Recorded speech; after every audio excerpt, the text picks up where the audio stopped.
malaman kung ano yung sinabi ni Isko kay Bay bago umalis? Bakit? Di ba sabi niya kanina, may sinabi daw tapos sa vlog niya daw sasabihin. So ayan o. Sabi kasi nila, hindi daw totoo. Na nahuli? Oh, kasi ano daw, bakit bigla daw ang lakas ng loob ni Ping Lacson? Hindi. Alam mo bakit malakas ang loob ni Ping Lacson? Bakit? Kasi di naman 6 months mahigit. So hindi niya mapapauwi. Kaya malakas ang loob nila magsabi na uwi na kayo, uwi na kayo. Ano? Eto lang yan kikwento ko lang sa inyo.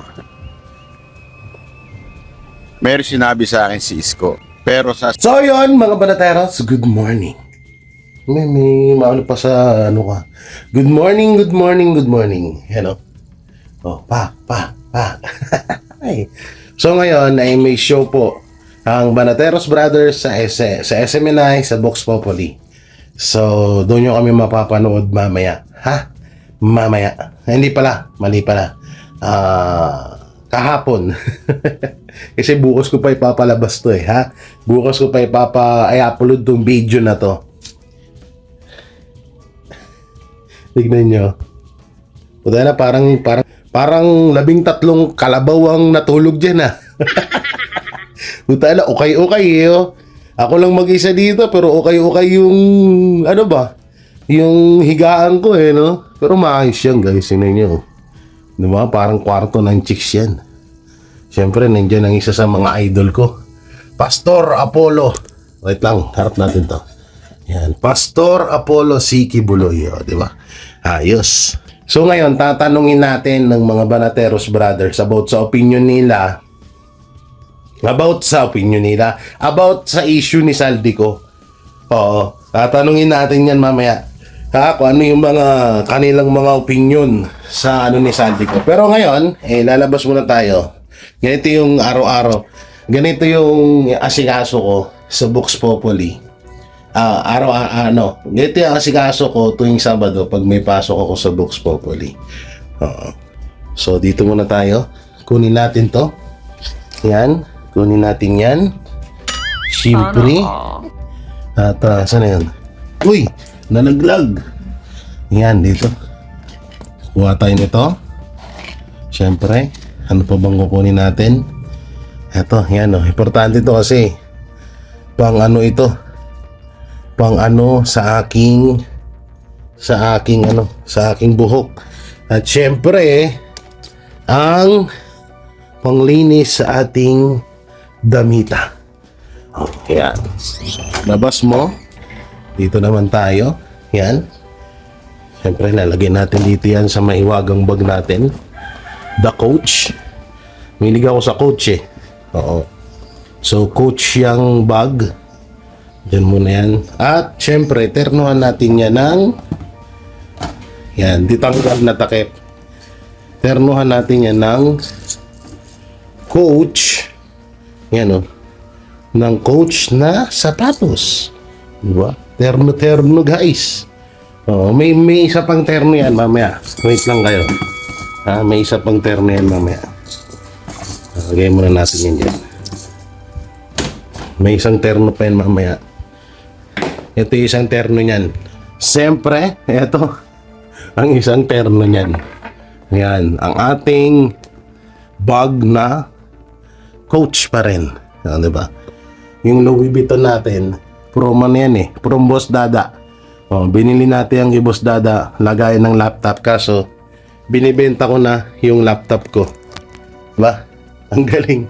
Binibenta ko yung laptop ko dahil ganito na simula ngayon ang magiging vlog natin.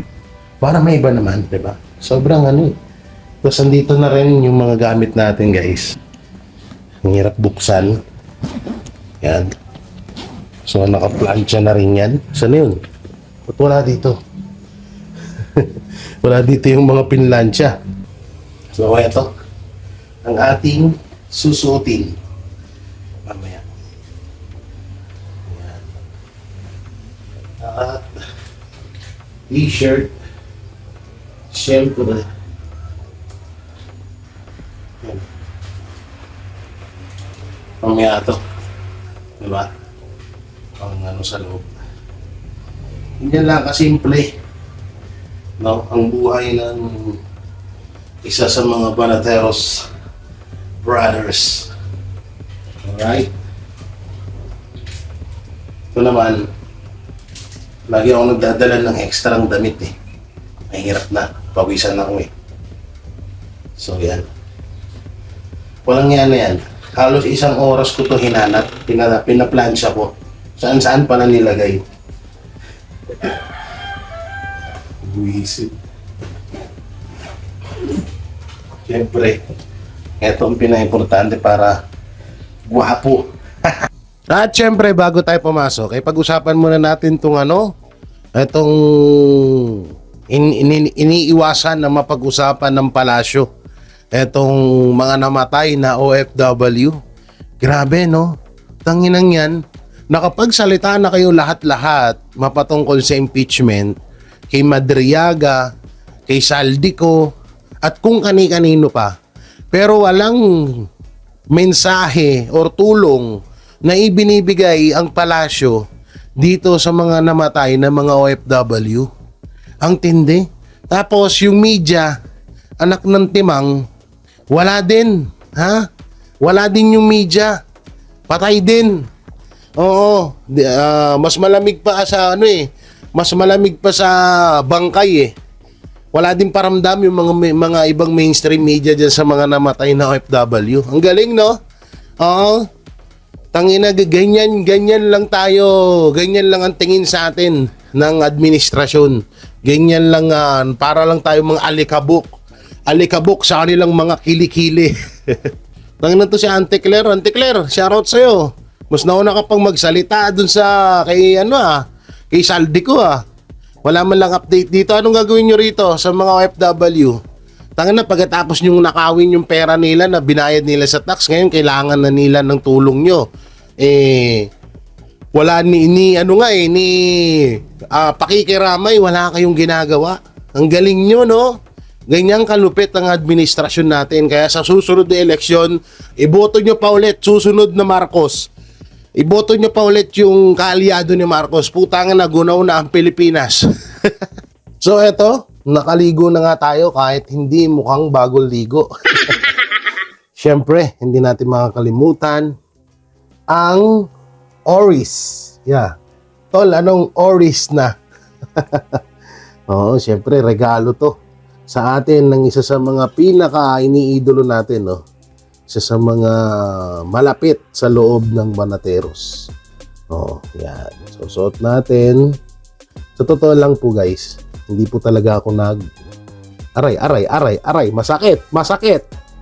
Yung kita mo, hindi talaga ako marunong magrelo. Hindi talaga ako nagre-relo. Oh, pero dahil napaka-importante ho, napakahalaga po ng taong nagbigay ho na netong relo na to. Kaya ito po ay sinusuot ko. At iniingatan, syempre, tuwing po. No, 'di ba? Tuwing papasok. Syempre, hindi makakalimutan ng ating pabango na Savage. Only for 10,000 pesos. Yeah, from Hong Kong na binili ni Banat Bay. Syempre, nagpabili ako, pera ko 'yon. At may kupit siya na 6,000 pesos. Alright. Uy! Iba talaga ang amoy ng Savage. Syempre, ang pinaka-importante sa lahat ay yung vitamins. Yes. Para energetic tayo palagi. Ayan. Dalawa lang, yan lang ang iniinom kong gamot. Syempre, luya.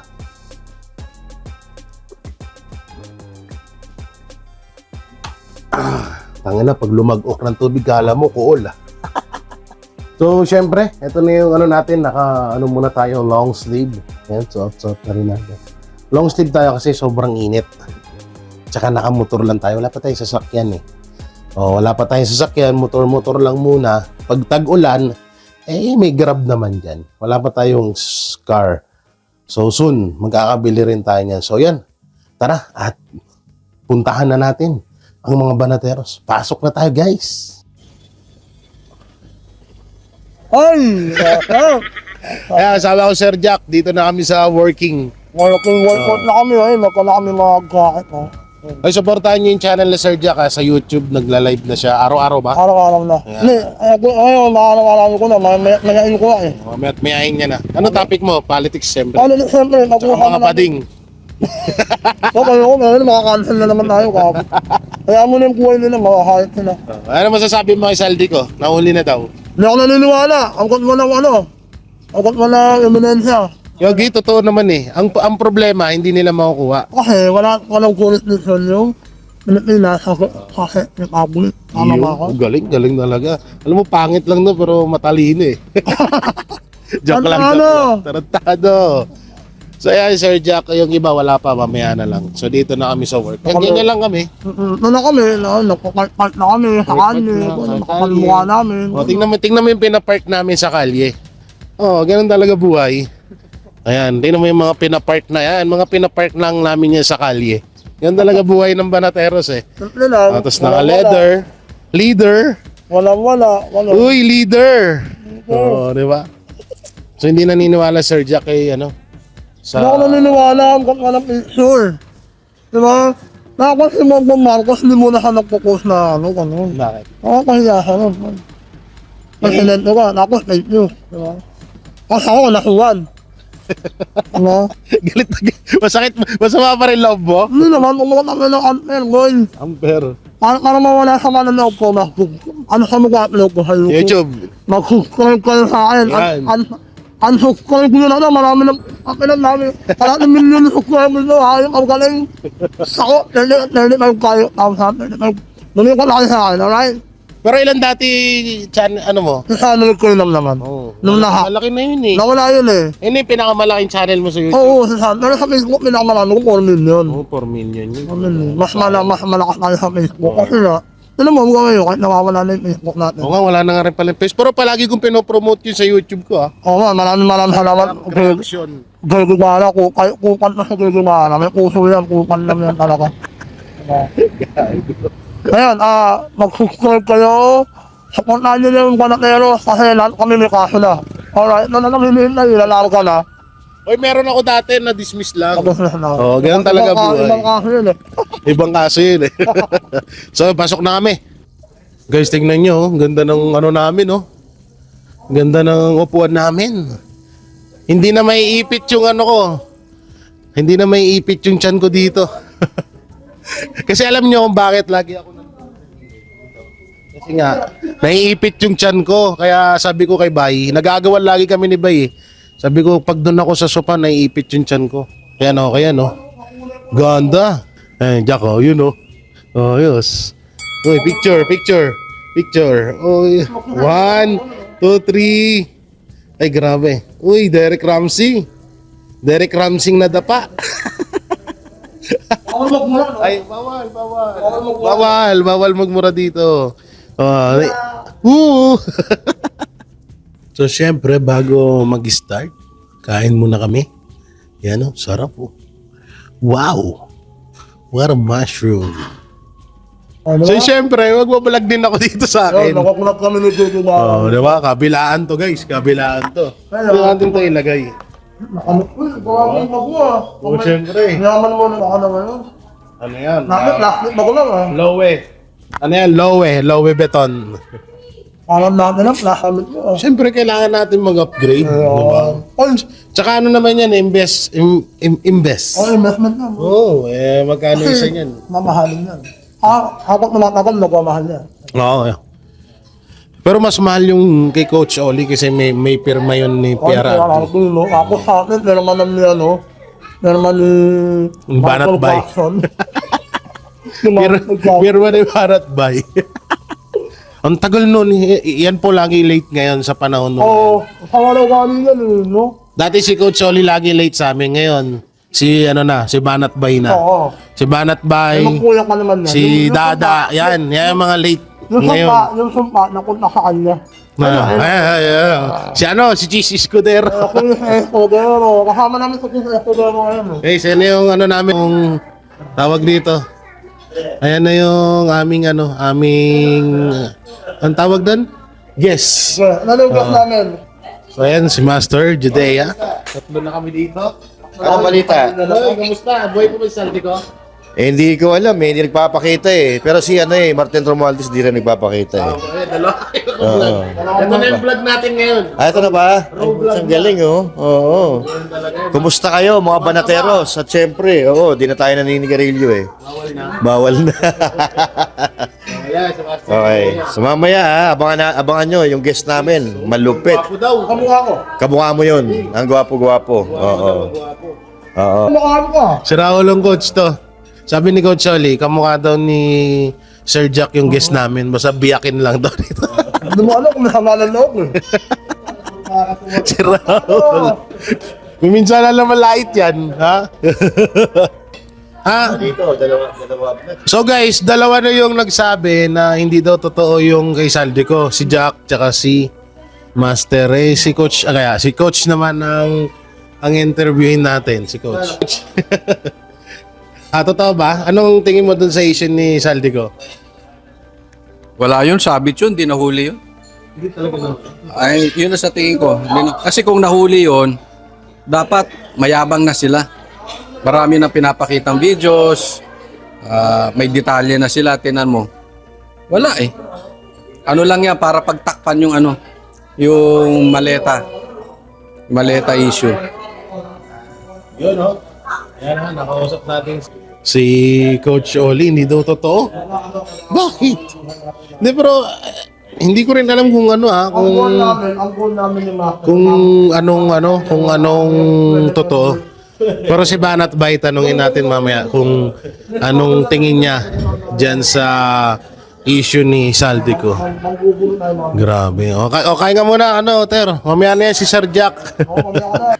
Hindi dahil sa effort ng Pilipinas. Nahuli siya dahil wala lang documents. Yun lang.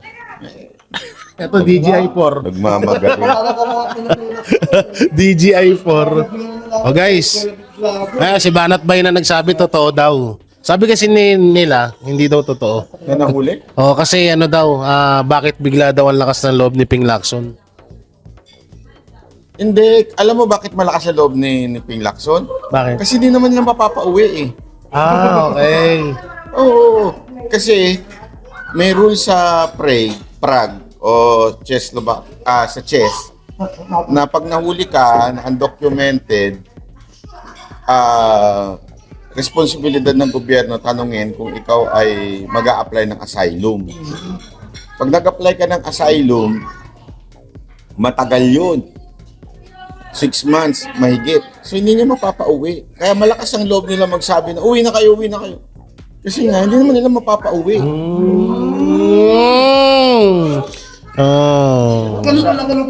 Nagmamagaling to mga animal na to eh. Yan yan Kaya pala. Ano masasabi mo sa kaso? Na nakakamalapang kayo. Interview yan. May media rito. Kaya mo kunin yun. Guard, ba't may nakapasok na media? Pero mas maganda huwag na lang siya umuwi. Para dun siya makulong. Ano ba? Pero Diba? kaya, kung nakaupo na siya sa anak, kaya kung nasa umuwi. Ha? Kung nakaupo na si Ma'am Sarah. Oo, para makulong. Pero kung ngayon makukulong yan, ako po. Mama kayo, no? Prinsesa yan dun. Tsaka kapag umuwi ang buhay ulit kaso mo. Ay, hindi. Hindi naman. Dismiss na eh. Dismiss na ba? Akala ko akala ko. Alam mo, Ipapa-deportation daw eh. Deportation. Wala nga din tayong extra, wala tayong Extradition. oo, tawag dito. Treaty. Sa chess. Kaya wala. So yung, buti nalaman natin kay Boss Bay. Ang galing-galing. Galing-galing. Yan pala ang dahilan ni Ping Lacson. Kaya alam mo kuya, no? Upward siya, no? ganyan talaga pag mga panot. So ganun pala, no? Yun, no? Pogi. Matindi. Kaya pala nagtataka din ako, bakit pinagmamalaki ni Auntie Claire? Bakit pinapatawag? Yung pala hindi pala makakauwi dito si Saldico sa Pinas. Kaya pala lakas ng loob ni Ping Lacson. Grabe. Ang tindi ni sister, Ang tindi mo, sister Lacson, Iba ka rin, Iba din ang karakas mo, girl, ah. Masyado mo kaming binibrainwash, ah. So guys, eto, dito ang bihisan namin. Mag-ayos na ako kasi magme-makeup na. Ito, ayusin ko na yung buhok natin. Syempre. Yan. Ayusin na ang buhok. Kaya nagdadala ako ng gel. Kasi, para dito. Ay, makanay tiyan ko. Kailangan na ba dapat maayos? Maayos ang postura. Nagpupukpuk pa. Maangat yung buhok ko, guys. Iba yung tunog, ah. Itong gel na to, hindi ito tumitigas. Sa ano lang, water-based siya. Kaya magandang gamitin. Diba? Para magmukha tayong fresh sa camera. Kahit hindi naliligo. Ayan. Oo, diba? Ayos. Ganito lang ang ano namin dito. Sa Banatero, sa Vox Populi. Tamang ayos lang. Tamang ayos, tamang papugi, gano'n.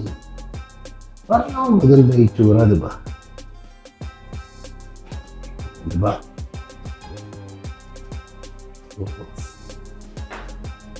Pwede na. So, makeup na. Makeup na tayo.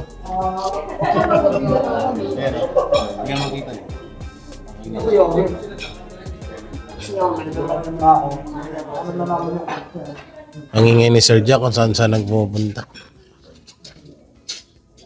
Wrong timing pa time pa makeup ko. Parang kumukulo yung tiyan ko.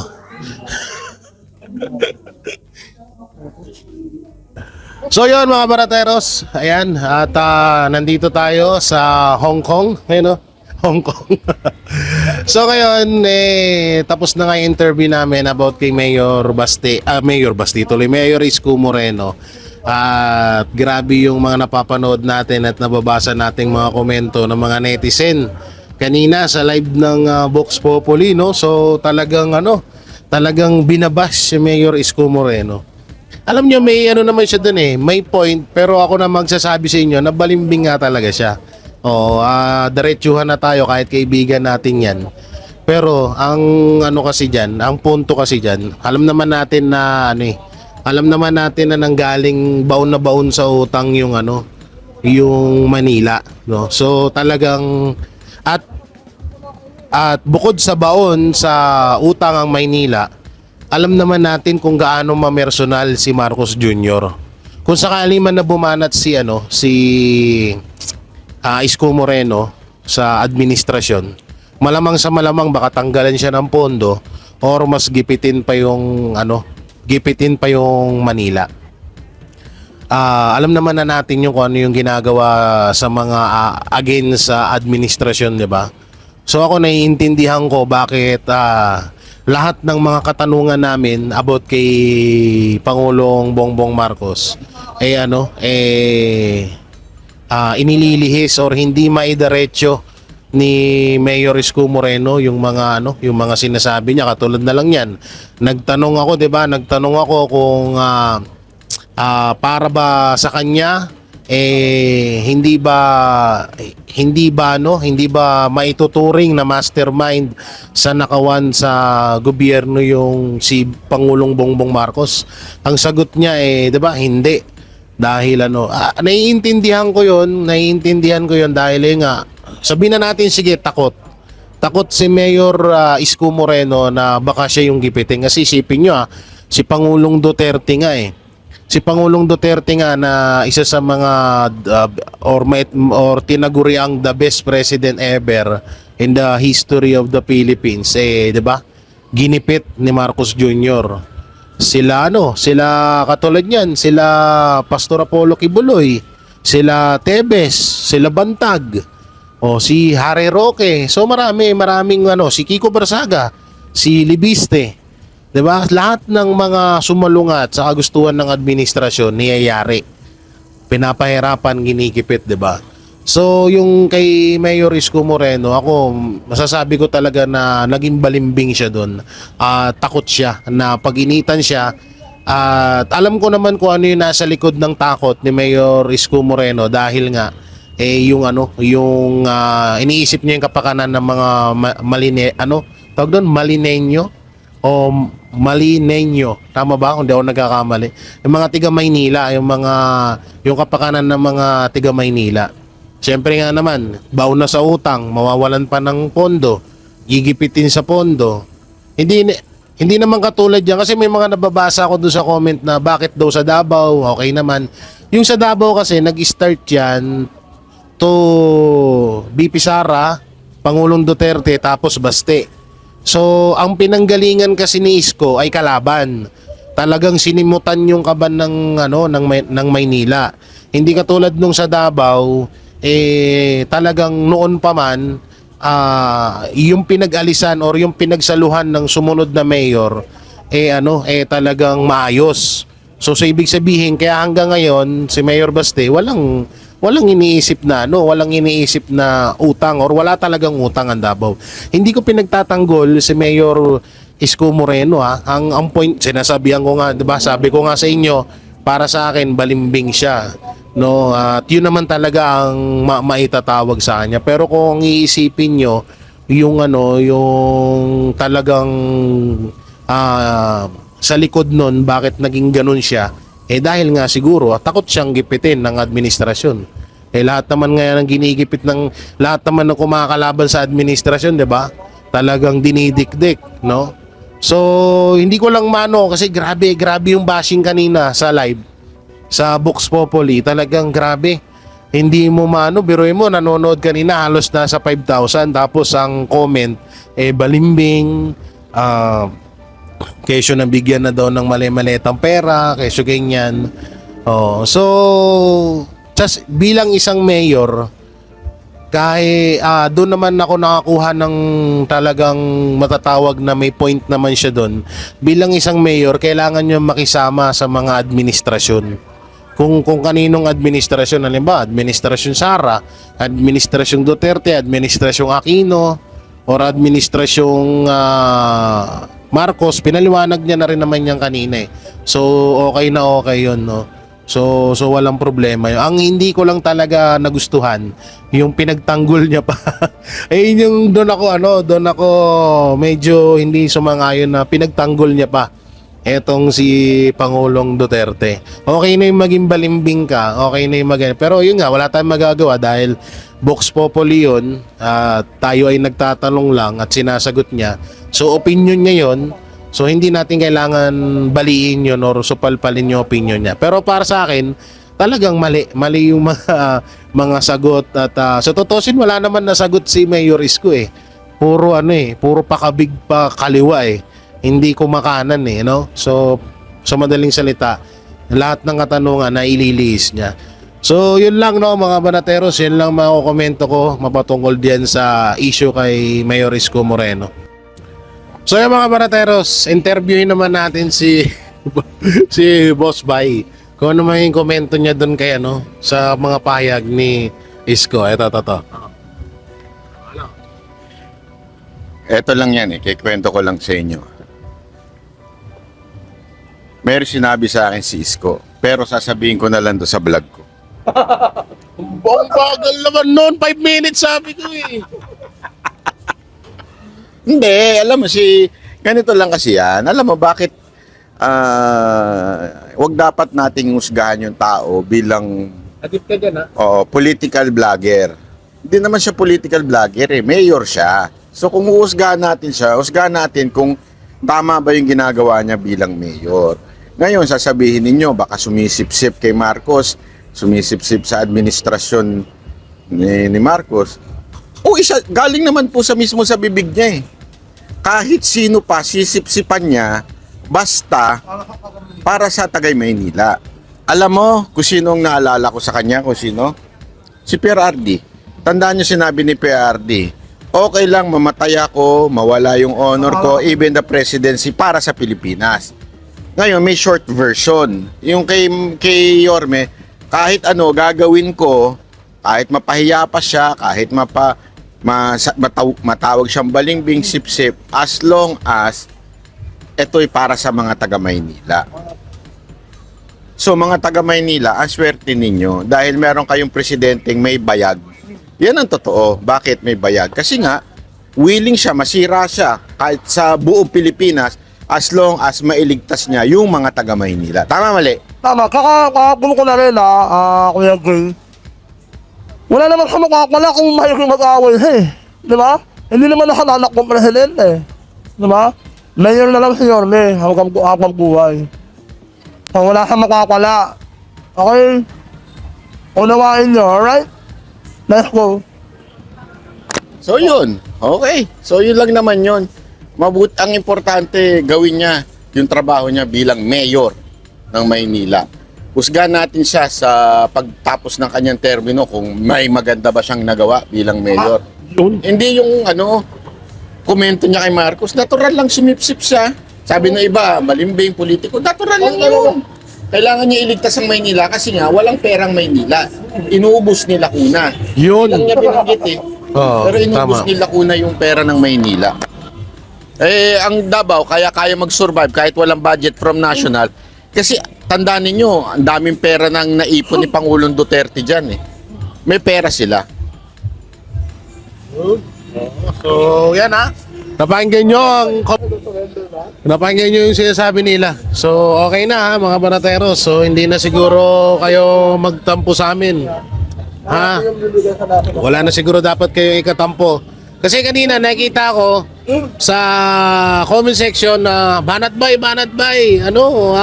hindi mo dinidikdik. Una, anchor kami, nagtatanong kami, kailangan namin tanungin yung guest. Hindi yung itatanungin mo yung guest, tapos babaloktutin mo yung sagot niya, yung pangit naman nata nun. Yung ginawa namin, yung nangyari sa amin ni Congressman Tokyo, yaw ko Di ba? Kahit anong gawin namin, ayaw na lang ayaw sa gusto namin Ganun din kay Yorme. Okay? Unawain natin kasi pag kinalaban niya ang presidente, kawawa Maynila. Saka wala naman sa plano tumakbo ko sa mas mataas So, ganun talaga buhay. Okay? Ano mas mahalaga? Opinion nyo o 2 milyong Manilenyo? Ganun lang yun. Alright. Pero gusto nyo malaman kung ano yung sinabi ni Isko kay Bay bago umalis? Bay. Di ba sabi niya kanina, may sinabi daw tapos sa vlog niya daw sasabihin. So ayan Ayan gusto mo bang sabihin na natin dito? Wag muna, abangan niyo sa channel ni Bay. So yun, ingat kayo palagi. God bless and peace and bye-bye.